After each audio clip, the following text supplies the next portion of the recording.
como é bom servir por amor, né?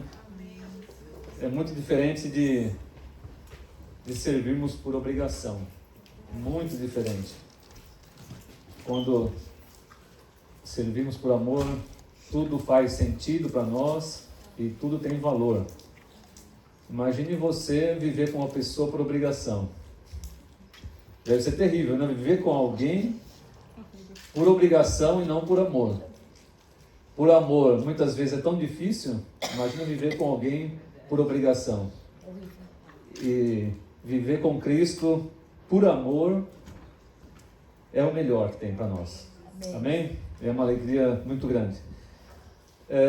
Antes da gente entrar no texto bíblico, eu quero fazer uma oração. Eu acredito que todos vocês têm acompanhado o que tem acontecido lá na Síria, na Turquia, né? Já ultrapassou a marca de acho que 46 mil, se não me engano, pessoas que já vieram falecer com os terremotos. E Jesus falou que no final dos tempos o terremoto está lá. Ele disse que ia ser um dos acontecimentos decorrente dos últimos tempos. E uma vez uma pessoa me perguntou a respeito disso, né? Mas o terremoto acontece desde que o mundo é mundo, né? Desde que a Terra existe, acontece terremoto. Eu concordo plenamente, né? E antes de o ser humano existir na Terra, Deus nos criar, eu acredito que deve ter havido, né, milhares e milhares de terremotos, né, até se formar a Terra, ou Deus formar a Terra, e continua havendo terremoto. Mas nós precisamos entender o quanto o terremoto, ou a peste, Lucas relata também pandemia, nos últimos tempos a pandemia também. Então, da Idade Média para cá, a pandemia avançou bastante. Então, é uma marca também dos últimos tempos. E o terremoto, aí eu respondi para essa pessoa, bom, é diferente um terremoto há 5 mil anos atrás, 3 mil anos atrás, 2 mil anos atrás, do que um terremoto hoje. Hoje o mundo está conectado. Se não tivesse toda essa conexão que nós temos hoje, quem de nós saberíamos que está tendo terremoto na Síria e na Turquia? Quem ia saber? Se não tivesse internet, televisão, telefone, quem ia saber? Ninguém ia saber. O que Jesus estava querendo dizer é isso, que o ser humano na Terra seria afligido muito com o que aconteceria. Nós estamos aqui, no Brasil deve ter muitas pessoas de descendência turca, síria, né? Nós conhecemos, né, amigos que vieram da Síria e estão aqui, vivendo hoje aqui, e provavelmente estão sofrendo muito, porque podem ter perdido muito parente, amigos, né, irmãos em Cristo, e era isso que Jesus está querendo dizer, que esse sofrimento ia ser grande, ia alcançar o mundo inteiro, porque o mundo ia chegar a esse ponto de estar globalizado. E aqui nós estamos sofrendo e ver aquelas pessoas sofrendo. Porque é isso que Jesus estava dizendo, que o mundo ia sofrer, e isso seria as dores que ia acontecer no mundo. As dores de parto, o mundo sofre. Lembra do tsunami lá na Ásia, que matou 280 mil pessoas? Lembra do tsunami que pegou o Japão em 2011? Quantas pessoas aqui no Japão tinha parente lá e perderam? Quantas pessoas sofreram com isso? Então, eu acredito realmente que nós estamos chegando próximo do tempo que Jesus falou. Então eu quero orar por aquelas pessoas. Eu quero orar pela Turquia, quero orar pela Síria e orar também pelo Brasil, em especial São Paulo, né? Vocês devem ter visto a notícia do litoral nosso, né? A situação que está o litoral. Está um caos no nosso litoral, somente o litoral norte lá. Então vamos orar para que Deus conforte essas pessoas e ajude de alguma maneira, usando pessoas para ajudar essas pessoas que estão sofrendo. Amém? Feche seus olhos, vamos orar ao Senhor. Ó Pai, obrigado por estarmos aqui reunidos, obrigado por aqueles que nos acompanham pelo Instagram, aqueles que estão nos acompanhando pelo YouTube. Obrigado, Senhor, por todos que estão unidos agora num só Espírito. Deus, nós lembramos agora, neste momento, da nação turca, a nação síria, aqueles terremotos, ó Pai, que trouxe tanto sofrimento, tanta morte naquele lugar, tanta destruição. Quero colocar, ó Pai, essas nações diante do Senhor e também o mundo, Pai, para que se levante e ajude de maneira poderosa aquelas nações. Que isso venha ajudar, ó Pai, e que isso venha unir as nações e entender, ó Pai, que o sofrimento faz parte de toda a terra, como disse o nosso Senhor Jesus.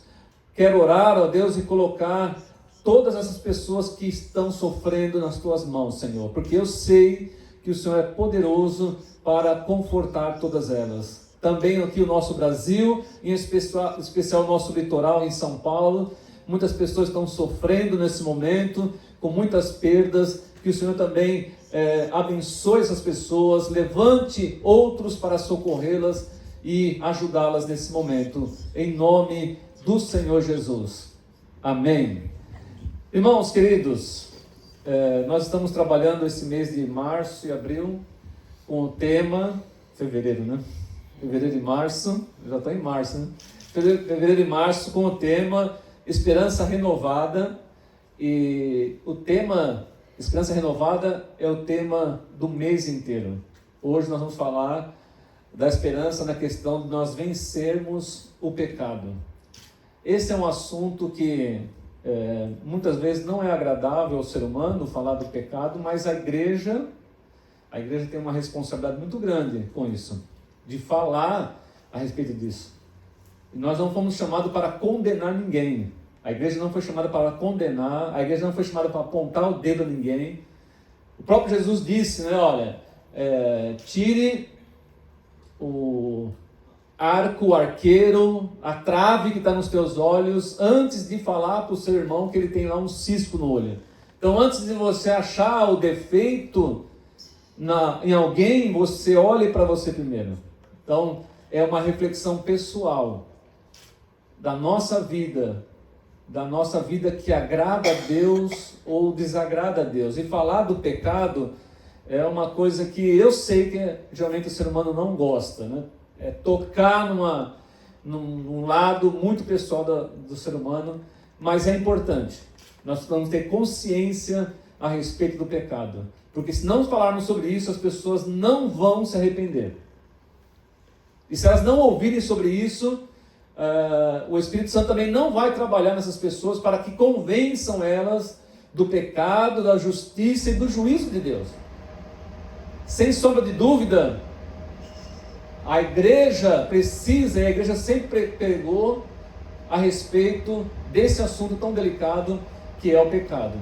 E o que eu vou falar nessa noite é sobre vencendo o pecado, tá bom? E precisamos lembrar que, sem exceção, todos nós somos pecadores.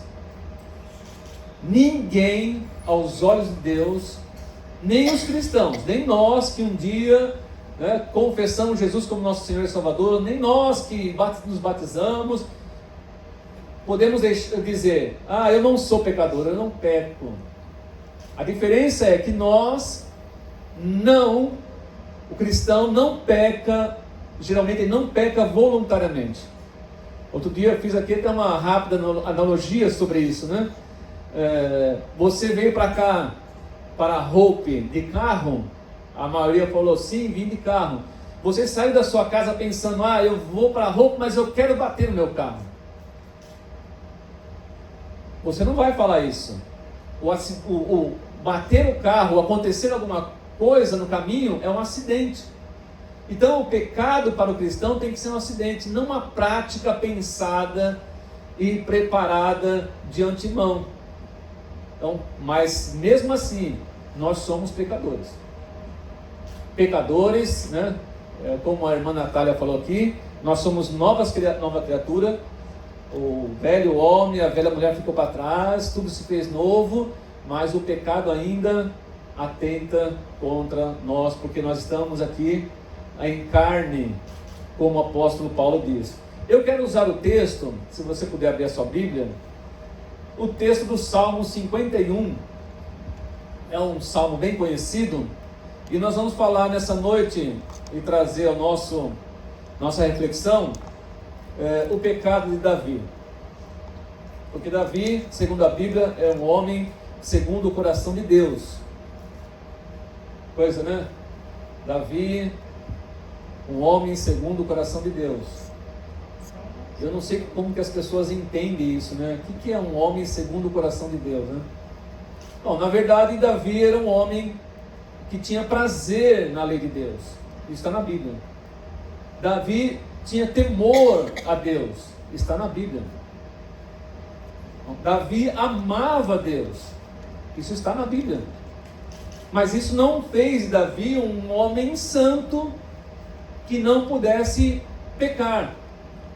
E essa reflexão é bom para nós, que somos cristãos, se a maioria aqui é cristão. É bom para nós pensar nisso. Eu erro, eu posso errar, eu posso cair. Como que é a minha vida, né? Com Cristo. E Davi é reconhecido como o melhor rei de Israel. Não tem outro rei que supere Davi. E Davi foi um homem pecador. A diferença é o que ele fez depois que ele pecou. E nós podemos aprender com ele como não pecar, como lutar contra essa situação. Então eu vou ler o Salmo 51, eu vou ler na tradução NVT. Geralmente eu gosto de usar essa versão, essa tradução, nova versão transformadora, que ela é bem parecida com uma tradução atual. Então eu vou ler do versículo 1 ao 17. Davi falando: tem misericórdia de mim, ó Deus, por causa do teu amor. Olha como já foi falado de amor aqui hoje, né? Por causa da tua grande compaixão, apaga as manchas da minha rebeldia. Lava-me de toda a minha culpa, purifica-me do meu pecado, pois reconheço minha rebeldia. Meu pecado me persegue todo dia, ou todo tempo, né? Pequei contra ti, somente contra ti. Fiz o que é mal aos teus olhos. Por isso tens razão no que dizes, e é justo o teu julgamento contra mim.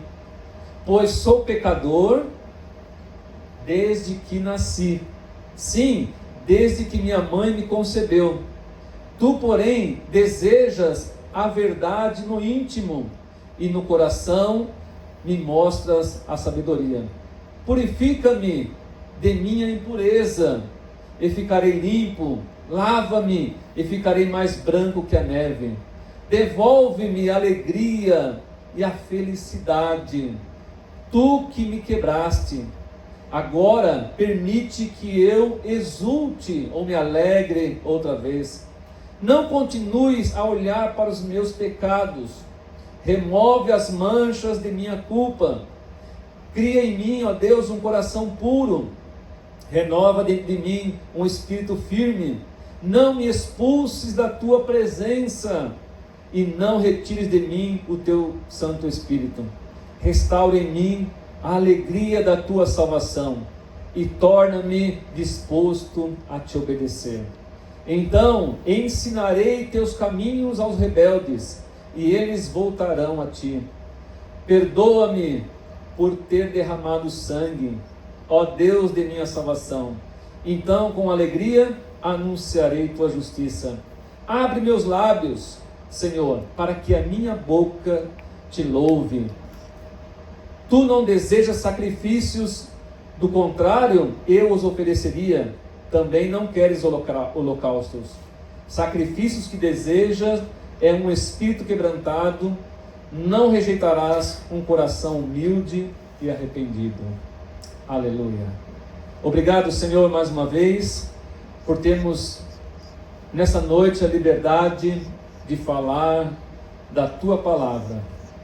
Eis aqui, Senhor, as nossas vidas, a tua palavra diante de nós. Que teu Espírito, ó Deus, fale conosco através da tua palavra, nos ensine, nos corrija, nos exorte e nos abençoe, nos dando, ó Deus, a tua bênção nesta noite, em nome de Jesus. Amém.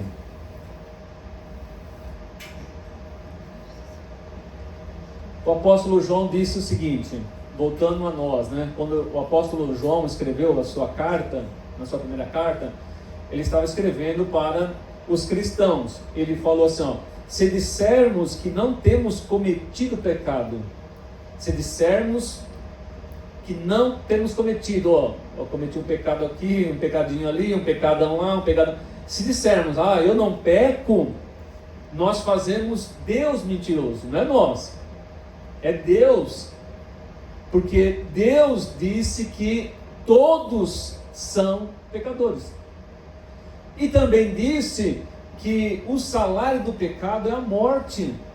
Bom, o ser humano morre.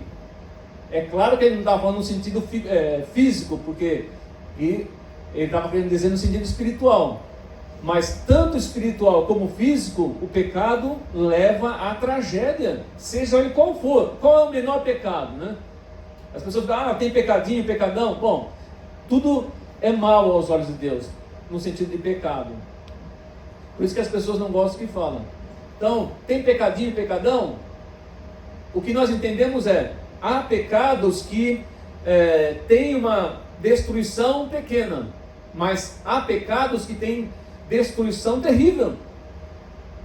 E qual o pecado que nós vamos lembrar aqui nessa noite? O adultério de Davi e depois o seu assassinato. Um homem com coração segundo Deus. Quando a Bíblia fala de pecado, nós geralmente generalizamos, né? E às vezes não sabemos nem discernir as dimensões. O Novo Testamento, eu vou falar isso bem rápido para você entender. O Novo Testamento, desde Mateus até Apocalipse, usa 5 palavras no grego. 5 palavras no grego para falar sobre pecado. Não é umas palavras só. Porque o que as pessoas aprendem, todo mundo sabe, o que é pecado? Pecado é errar o alvo. Sim, pecado é errar o alvo. Essa é a palavra amartia no grego, que significa originalmente errar o alvo.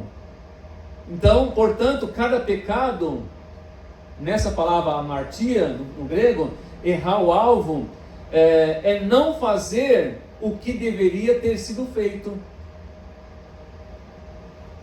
Davi fez uma coisa que ele não tinha que fazer. O que ele tinha que ter feito, ele não fez. Então ele cometeu pecado. Amartia. A segunda palavra para pecado no Novo Testamento é parabases, que significa dizer cruzar o outro lado. Parabases no grego é cruzar a linha que não se deve cruzar. Pecar é cruzar a linha que separa o bem do mal. E nós vamos, nos pontos que eu coloquei, nós vamos ver isso aí, porque Davi era um homem casado, que tinha esposa, e tinha até concubinas, que se fala, né? Mas ele avançou a linha, aqui ó, ele tinha uma linha aqui ó, ele avançou, ele passou da linha. Então nós temos que lutar para não passar da linha, que é a palavra grega parabases. Então a terceira é parapitoma, que significa escorregão. O tipo de escorregão que podemos sofrer em um caminho molhado ou sobre o gelo. Então, aquele pecado que a pessoa fala assim, pecadinho. É o escorregão. Então, você escorregou como se você estivesse, né, no gelo lá, tentando se equilibrar. E geralmente, um cristão, o pecado de um cristão é assim. Geralmente um cristão temente a Deus, ele não peca livremente, intencionalmente. Geralmente o cristão, ele escorrega. O cristão, eu sei que eu sou cristão há muito tempo, então eu sei que, e eu não vivo pecando, mas eu erro, mas não esse pecado, né, de trazer escândalo e tal, mas você dá aquela escorregada, né? Opa, quase que eu fui, hein? Se não vigiasse, se não me equilibrasse melhor, se não me lembrasse da palavra de Deus, se eu não me agarrasse no nome de Jesus, ou se eu não entrasse em espírito de oração, eu cairia no pecado. Então, essa palavra é parapitoma. Então, até os melhores, hein? Até os melhores pastores, até os melhores músicos, até os melhores anciãos de cabelo branco, de barba branca, até os melhores podem escorregar. Então, olha como é importante saber disso. A quarta palavra para pecado no grego, no Novo Testamento, é a anomia, ou seja, agir fora da lei. Por exemplo, um cristão, é correto um cristão que vai fazer o imposto de renda, inventar um monte de coisa e mentira lá para receber mais da restituição? Eu estou falando da lei humana aqui, hein? Você está pulando, você está burlando a lei humana. De você fizer um imposto, é só um detalhe, né? Um imposto de renda falso, mentiroso. Eu trabalhei por 38 anos, antes de me aposentar, e eu fazia o meu imposto de renda. Eu sempre fiz o meu imposto de renda. Sempre fui eu, nunca paguei para ninguém fazer. Eu aprendi a fazer, e até hoje eu faço, mesmo depois de aposentado. Então, eu aprendi tudo que você consegue fazer ou não. Então, um tempo lá na empresa, todo mundo ia num cara lá, num sabichão, quem dizia meu pai, né? Que sabia fazer você restituir tudo. No meu departamento só tinha 2 pessoas que não iam nesses caras aí. Um era eu, e outro era um amigo meu, um grande amigo meu, que acabou falecendo faz um mês, com 56 anos de câncer. Ele não fazia também porque a mulher dele era advogada. A mulher dele era advogada. E ela falou assim, olha, se você for preso, eu não vou tirar você de lá. Porque é isso que esse cara faz, falcatrua. Bom, eu sabia que era. Não tem como você fazer e você restituir. Pensou? Você paga lá de 20 mil reais retido na fonte. Pensou? Aí eu vou lá e vou restituir tudo. Não tem como restituir tudo. E eu sei como fazer para burlar isso aí. Então, é pecado isso aí. Mas é pecado também avançar contra a lei de Deus. Quando nós conhecemos, a lei de Deus diz, ó, isso aqui é avançar a linha. Isso aqui é errar o alvo. Isso aqui é pecado. Porque está na lei de Deus, está na palavra de Deus. Então você está avançando. A palavra é anomia. E quando Jesus fala lá, por se multiplicar a iniquidade, no final dos tempos, e por se multiplicar a iniquidade, o amor de muitos esfriará. Jesus está falando, olha, por se multiplicar a anomia, é esse o texto aqui, ó. Por se multiplicar a anomia, o amor de muitos esfriará. Então, pelas pessoas no mundo desobedecer tanto a lei de Deus, o amor vai esfriar de quase todos, Jesus disse. Era isso que Jesus estava falando. A última palavra para pecado no Novo Testamento é oferilema. Esta palavra aparece no Pai Nosso, que significa literalmente dívida. Lembra quando Jesus falou assim, quando vocês orarem, orai assim, Pai Nosso, está no céu, perdoa os nossos pecados, assim como nós perdoamos os nossos devedores? Era isso que ele estava falando. Se você não perdoar, você está pecando. É uma dívida, é um pecado. E Jesus falou assim, olha, então se você não perdoar as pessoas, não espere pelo meu perdão, porque Deus é justo. Então a palavra que Jesus usou no grego, eu acho que Jesus falou no aramaico, né? Mas a palavra no grego é oferilema, que está realmente na tradução grega do Novo Testamento, está uma dívida, significa não pagar o que se deve em relação, perdoa as minhas dívidas, ou os meus pecados, que quando eu precisar perdoar alguém, eu vou perdoar, sem problema nenhum. Aí você quer o perdão de Deus, porque você pecou, mas você não quer perdoar quem pecou contra você. É uma dívida. E você não pagou uma dívida diante de Deus. É pecado. Então, não pode generalizar dizendo somente...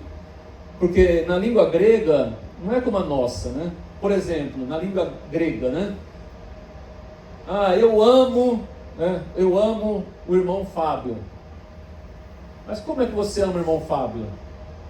Na língua grega, nem que nem nós aqui, na língua grega é diferente. Esse é um amor fraternal. Então tem um amor eros. Eu amo a minha esposa Célia. Eu me casei com ela porque eu amo ela. Então esse é o amor eros. Tem o amor ágape, que é o amor que deve ser entre os irmãos, o amor sacrificial. Então, na língua grega é muito bom para estudar, porque você aprende realmente o significado das coisas. Então não fique assustado, mas 5 palavras para pecado? Porque na língua grega é assim. Então vamos lá, no assunto de Davi. Como vencer o pecado, né? O nosso tema de hoje, né? Primeiro, a coisa mais importante, sabendo que é pecado, primeira coisa, como vencer? Não alimente o pecado. Todos nós vamos ter que enfrentar isso. Não importa a idade. Uma certa idade das crianças, as crianças já estão pecando. Devido a uma certa idade, as crianças já estão pecando. Eu não posso dizer que idade que é essa, 4, 5, 6, os antigos diziam, meu pai dizia, né? A criança depois de 7 anos tem que se arrepender, tem que aceitar Jesus, tem que... Meu pai falava que os antigos diziam 7 anos era linha, né? Então, o tempo que nós estamos vivendo aí, eu sei que é perigoso, porque Jesus falou assim, deixai vir as minhas crianças, porque das tais é o reino de Deus, certo ou não? Jesus falou. Quem é essas crianças? Recém-nascido? De colo? 1 ano? 2 anos? Não sei. Mas do jeito que nós estamos indo, tem crianças já planejando fazer mal. Então a primeira coisa, queridos, não alimente o pecado. Davi caiu e trouxe problema sério para ele, para a família dele, para várias gerações, porque ele alimentou o pecado. Lembra, ele era o homem segundo o coração de Deus. Quando isso ocorreu lá em 2 Samuel, capítulo 11, versículo 2, 3 e 4, diz assim, certa tarde, veja se Davi não alimentou o pecado. Certa tarde, Davi se levantou da cama, depois de seu descanso, e foi caminhar pelo terraço do palácio. Não, sou o rei, né? Acordou meio-dia, devia estar na batalha, devia estar liderando, acordou meio-dia. Estou brincando, não está na Bíblia o horário, né?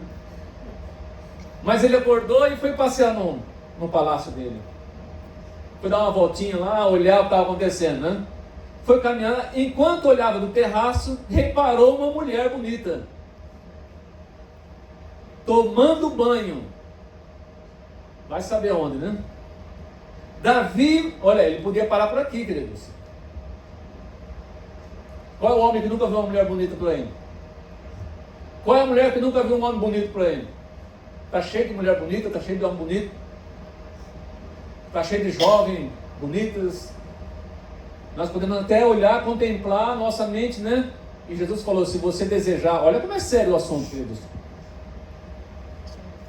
Se você olhar para ela com má intenção, você pecou. Não é brincadeira. Então, ele viu a mulher, já abriu aqui o start. Davi mandou alguém para descobrir quem era a mulher. Olha só, ele foi adiante, ele foi alimentando o pecado. Ele podia, não, deixa eu entrar para dentro do palácio, né? Deixa eu virar as costas, entrar para dentro do palácio, deixa eu tomar um café. Mas ele chamou um e falou assim, descobre quem é essa mulher. Ele começou a alimentar o pecado. Disseram-lhe, Batseba, a filha de Eliã, a esposa de Urias, mulher casada. Então Davi enviou mensageiros para que trouxessem, olha, e teve relações com ela. Batseba havia acabado de completar o ritual da purificação depois da menstruação e ela voltou para sua casa. Então, ele podia parar, não alimentar o pecado quando ele viu a mulher. Nossa, que mulher bonita. Deixa eu ir embora daqui. Ele foi investigar quem era. Aí ele ficou sabendo que era mulher casada de Urias. Urias era um soldado, um homem fiel. Eu não vou ler tudo a história, mas um homem fiel a ele, a Davi, dedicado, homem honesto. E Davi, sabendo tudo isso, continuou alimentando o pecado.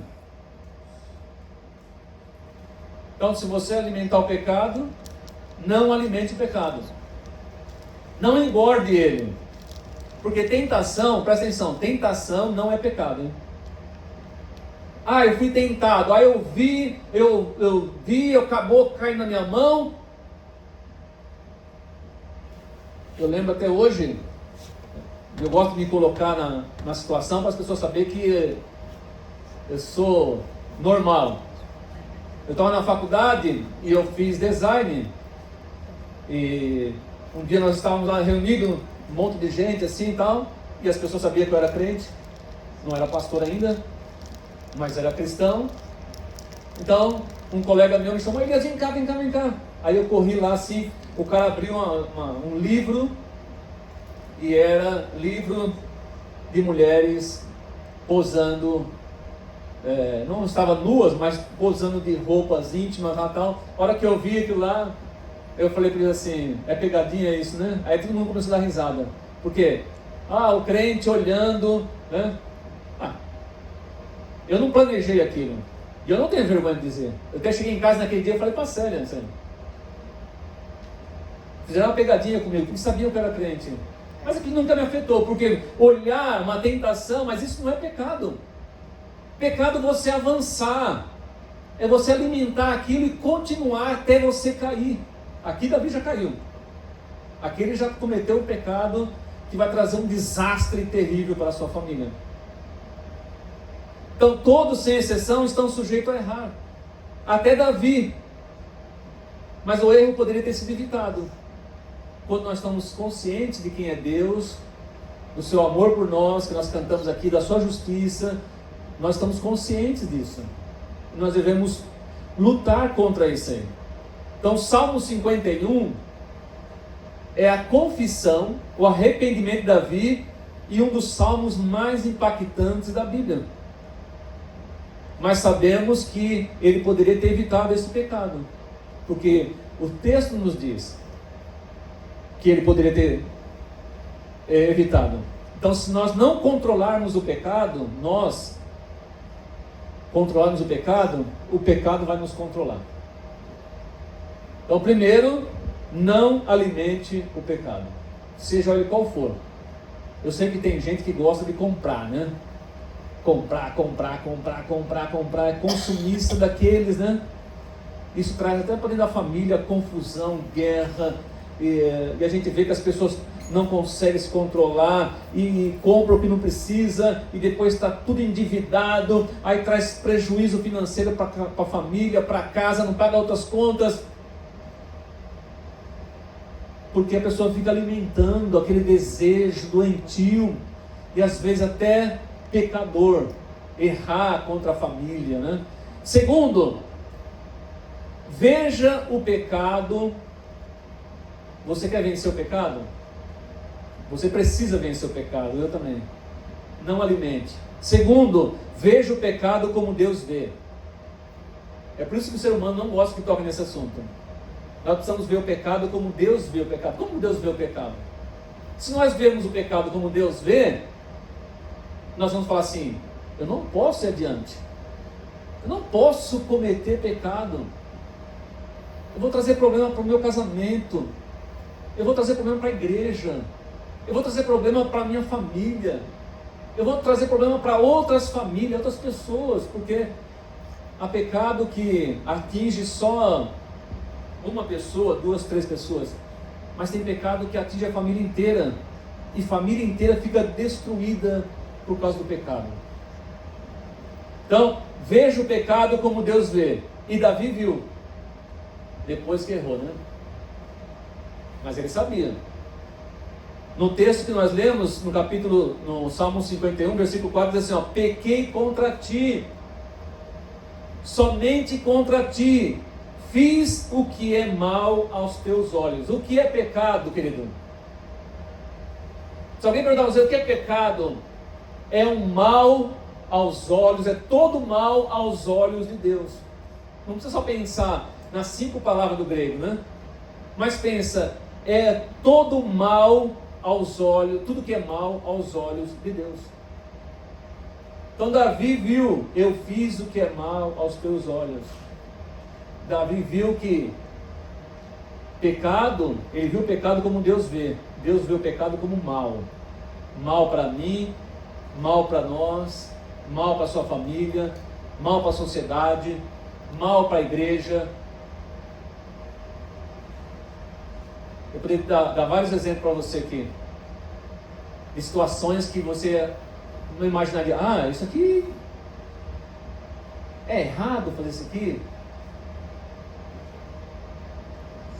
Deus vê o pecado como mal, como rebeldia, como avançar uma linha que você não deveria ter feito. Muitas vezes temos que vigiar nossa boca aqui, ó. Ah, eu queria falar, mas não fala. Eu queria ofender essa pessoa, não ofenda. Eu queria enviar um zap para ela, falando as verdades, não fale. Aí eu queria ir lá, né? Você já viu aquele tipo de pessoas? Eu quero só 5 minutos, Deus. Eu quero só 5 minutos para ir lá ajustar as contas com essa pessoa. Ah, se eu não fosse crente, né? Então, já está quase pecando já. Já está no coração dele ir lá e pegar o outro e... O pecado, queridos, é tão mal. Nós temos que olhar o pecado com tanto mal, porque o pecado foi o motivo, a razão da morte de Jesus. Olha como as pessoas esquecem. O pecado foi a causa da morte de Jesus. Deus não aceitaria a morte do Elias. Deus não aceitaria a morte de nenhum ser humano para resolver o problema do pecado do mundo. Porque todos nós somos pecadores. Tinha que morrer um justo. Tinha que morrer uma pessoa santa. Tinha que morrer alguém que nunca pecou. E o pecado foi a causa da morte de Jesus. E se ele não fizesse isso, não haveria perdão para nós. Estaremos todos nós perdidos. Todos nós seríamos lançados no inferno. Então veja o pecado como Deus vê. Quando você for tentado a pecar, você lembre disso. O pecado matou Jesus.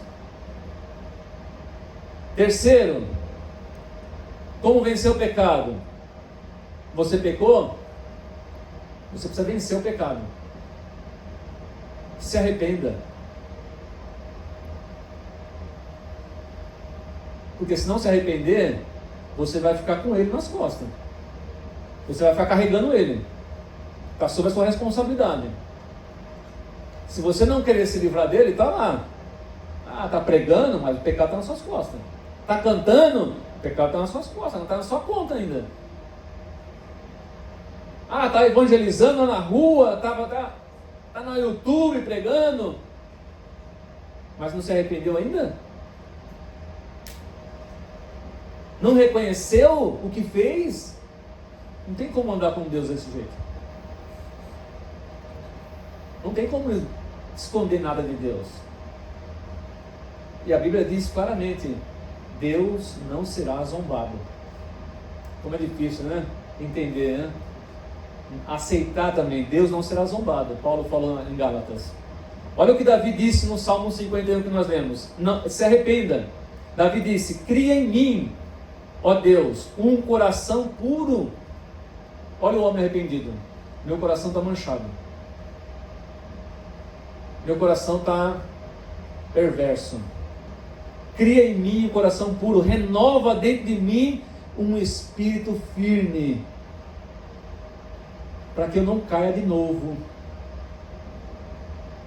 Então Davi está mostrando arrependimento. E voltando, para você entender esse versículo, você precisa entender também a palavra arrependimento no grego. Quando se falava a pessoa, se arrependa, o que era a pessoa está dizendo? Você lembra quando João Batista começou o ministério dele? João Batista começou assim, chamou o povo, todo mundo ao arrependimento. A pregação de João Batista era: se arrependam dos seus pecados. E ele foi morto, porque ele foi falar para Herodes Agripa, né? Você está em pecado. João Batista falou: você está em pecado porque você está vivendo com a mulher de seu irmão. Então, as pessoas sabiam que era pecado. Então, Herodes Agripa pegou a mulher do irmão dele, Filipe, e estava vivendo com a mulher do irmão. Não é pecado? O que aconteceu? A mulher, que queria viver na prática do pecado, foi lá e convenceu Herodes a matar João Batista. Corta a cabeça dele, que ele nunca mais vai falar para a gente: olha, eles estão em pecado. E João Batista dizendo: se arrependam. E por pregar o arrependimento contra o pecado, ele morreu. Mataram ele, degolaram ele. Jesus iniciou seu ministério anunciando o reino de Deus, dizendo: o reino de Deus é chegado, arrependam-se e voltem-se para Deus. Jesus começou o ministério assim. E depois nós vemos Pedro, na sua primeira pregação, em Atos capítulo 3, ele dizendo: olha, arrependam-se, para que o tempo de refrigério venha sobre as vossas vidas. Porque quando nós nos arrependemos, sai o peso das nossas costas, né? Sai o peso das nossas costas, nós nos livramos. Nós começamos a nos livrar daquela tortura na nossa mente, terrível, nos acusando, o diabo falando, né?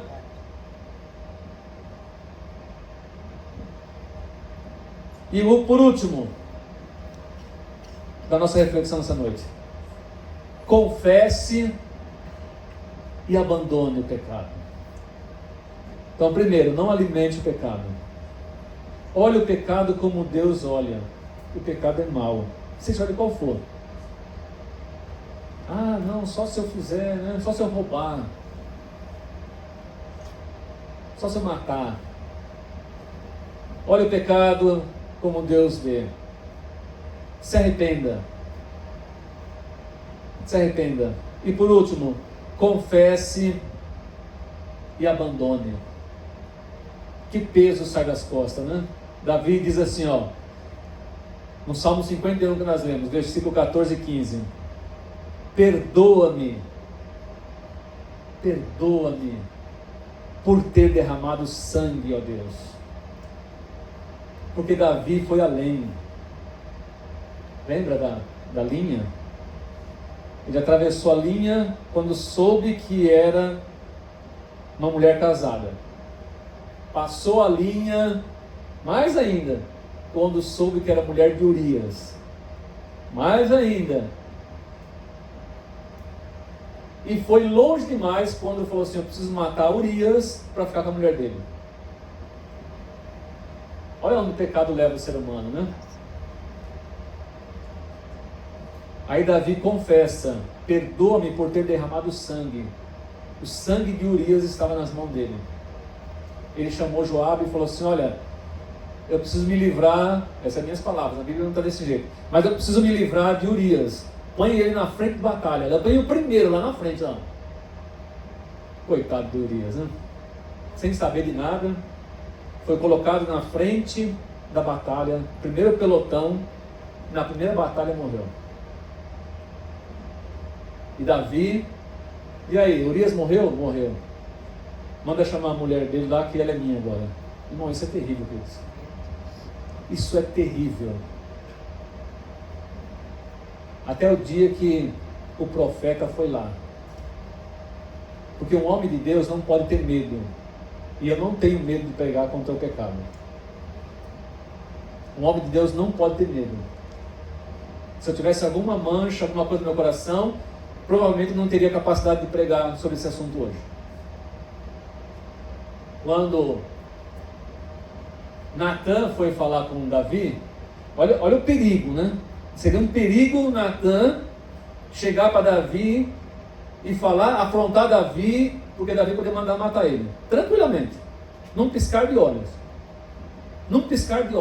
como matou Urias. Aí Natan vai lá, Davi, vou te contar uma historinha, uma parábola para você. Não, conta aí. Aí contou a parábola para ele. Tinha um homem rico que tinha um monte de ovelha, tal, um monte de animal, tal. E tinha um homem que só tinha uma. E esse homem rico foi lá e roubou aquele homem simples que só tinha uma. Aí Davi, eu acho que esse homem tem que morrer, tem que matar esse homem. E quando já se viu roubar um coitado que só tem uma só ovelhinha, um só cordeirinho, e ele tem muitas. Aí Natan falou para ele, é você esse homem. Eita Deus, hein? Tem que ter coragem, querido. Porque Natan estava um fio ali, ó. Ele morria na hora. Você é esse homem rico, que já tem a sua mulher, e tem várias outras concubinas, e ainda vai lá e rouba o coitado do Urias. E mandou matá-lo. Esse é um assunto que nem as igrejas querem, os pastores querem pregar, porque acham que as pessoas não vão gostar de falar desse assunto, queridos. Nós colocamos no nosso tema do mês esse assunto. Podia estar eu pregando aqui, podia estar o Weber aqui, né? Nós não separamos, vai ser você, não. Colocamos lá e caiu no meu dia. Nós não planejamos nada. Mas é um assunto sério. Se você quer estar muito bem com Deus, Deus não está olhando para a sua quantidade de dinheiro, para a sua posição social, para a placa da igreja que você participa, congrega. Para Deus, nada disso é tão importante. Para Deus é importante como que você vive a tua vida. Como você trata as pessoas. Como você respeita a sua esposa, como você respeita o seu marido, como você respeita os seus filhos, como você respeita os seus pais, como você trata os mais velhos. Você trata os mais velhos como pai e mãe, trata os mais jovens como se fossem seus filhos, trata as crianças como se fossem seus filhos, seus netos, qualquer uma delas. E eu não tenho medo de dizer para vocês que esse mundo está encharcado de pecado, mergulhado no pecado. Meu pai dizia uma coisa quando eu era criança. Meu pai é daqueles crentes do reteté, que fala, né? Do tutano, né? Falava em filho, esse mundo só não foi destruído ainda porque Deus é misericordioso e vai salvar muita gente ainda. Isso, ó, faz tempo, hein? Meu pai morreu em 86, pra vocês terem ideia. Porque ele falava assim, esse mundo está no limite. Isso lá na década de 70. E nós já estamos quanto tempo? 50 anos depois, né? Por último, confesse e abandone. Perdoa-me por ter derramado sangue. Davi falando. Ó Deus da minha salvação, então com alegria anunciarei a tua justiça. Abre os meus lábios, Senhor, para que a minha boca te louve. É isso. A palavra metanoia no grego é arrependimento. É mudar de vida. É mudar de direção. É isso que Deus está falando. Você se arrepender, confessar os pecados, é você mudar a cabeça e mudar de rumo. É metanoia no grego. Então, confessar, abandonar o verdadeiro, é o verdadeiro reconhecimento do nosso erro. A prova de que nos arrependemos, confessar, né? E abandonar. E também a nossa confiança na misericórdia de Deus. Davi estava lá confiante. Eu fiz barbaridade, Deus. mas estou arrependido. Eu derramei sangue inocente, eu cometi erros terríveis, me perdoa. Eu quero ter a alegria da salvação. Pecar, queridos, é uma coisa, né? Continuar na prática do pecado é outra. Continuar é rebeldia, é não mostrar arrependimento, é não confessar, é não deixar para trás. Então nessa noite, se houver alguma coisa que incomode o seu coração a respeito do pecado, saiba que Deus te ama. E qual é o pai que não quer ver o filho bem? Mas o pai também corrige. O escritor aos Hebreus diz assim, ó, Deus nos corrige porque Ele é nosso pai, porque Ele quer o nosso bem. Então se houver algum vestígio na tua mente de algo que está te acusando, seja ele ao teu entendimento, é pequeno, é grande, não importa, se arrependa nessa noite. Mude a sua posição em relação ao pecado. Mude a sua mente, confesse e abandone. E Deus vai te abençoar. E Deus vai te levantar. Amém? Quem esconde os seus pecados não prospera. É bíblico.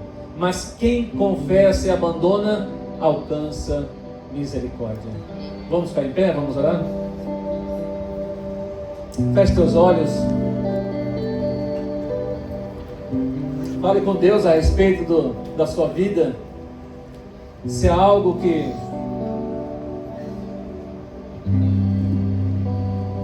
te incomoda no seu particular, confesse ao Senhor e abandone isso de vez e volte a caminhar.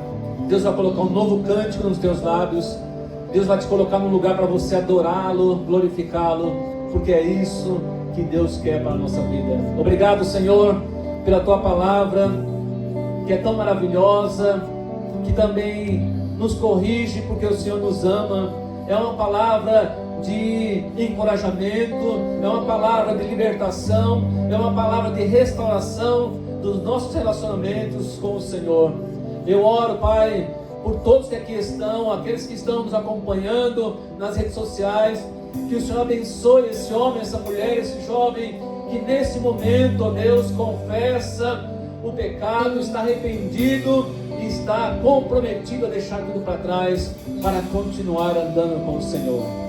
E o abençoe, coloque um novo cântico nos lábios desse homem, dessa mulher, e ele glorificará o teu nome, em nome de Jesus. Deus abençoe a todos, uma semana de bênção e vitória para todos, em nome de Jesus.